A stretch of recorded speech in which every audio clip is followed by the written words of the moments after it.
মিনকুম মুনকারান ফালইউগাইয়িরহু বিয়াদিহি, তোমাদের কেউ যদি কোনো অন্যায় দেখে তাহলে সে যেন তার ক্ষমতা ব্যবহার করে সেটাকে প্রতিহত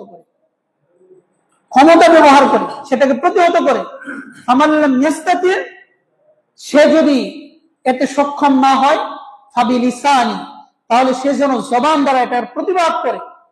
এই সক্ষমতাও যদি না থাকে, ফাবিকলবি, তাহলে অন্তর দ্বারা যেন সে পরিকল্পনা করে। শুধু অন্তর দ্বারা ঘৃণা করা এটা উদ্দেশ্য না, কারণ আগের শব্দের সাথে এটা আপ হয়েছে, অর্থাৎ অন্তর দ্বারা এটাকে পরিকল্পনা করার চেষ্টা করতে হবে। অন্তর দ্বারা যদি আমরা এটা পরিকল্পনা না করি, তাহলে আমরা ইমানের কোন স্তরেই না। কারণ আল্লাহ নবী বলেছেন ওয়াযালিকা আযআফুল ঈমান, অর্থাৎ অন্তর দ্বারা পরিকল্পনা করে যে এটাকে পরিবর্তন করতে হবে, এটা হচ্ছে ইমানের সর্বনিম্ন একটা স্তর।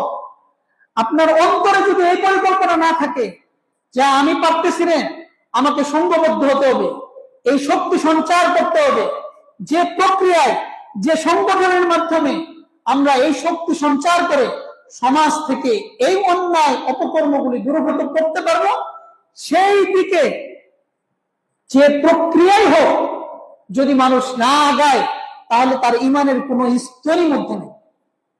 প্রথম কথা আল্লাহ নবী বলছে কি, অন্যায় দেখলেই ক্ষমতা ব্যবহার করে প্রতিবাদ করতে হবে, হাত দ্বারা প্রতিহত করো, শক্তি প্রয়োগ করো, এটা নাই।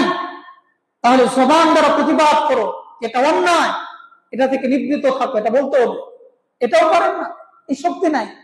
তাহলে কি, সংঘবদ্ধ হন, পরিকল্পনা করেন, শক্তি সঞ্চার করেন, যে শক্তির মাধ্যমে সমাজ থেকে অন্যায় উৎখাত করা যাবে, সমাজে আবার শান্তির সুবাতাস প্রবাহিত করা যাবে, ওই শক্তি সঞ্চার করতে হবে। এটা নবী সাল্লাল্লাহু আলাইহি ওয়াসাল্লামের ভাষা, এটা করতে হবে। যদি আমরা এটা না করি, তাহলে আমাদের দুর্বলতম ঈমান পাওয়া, তাহলে কিয়ামতের দিন বাঁচবো কিভাবে?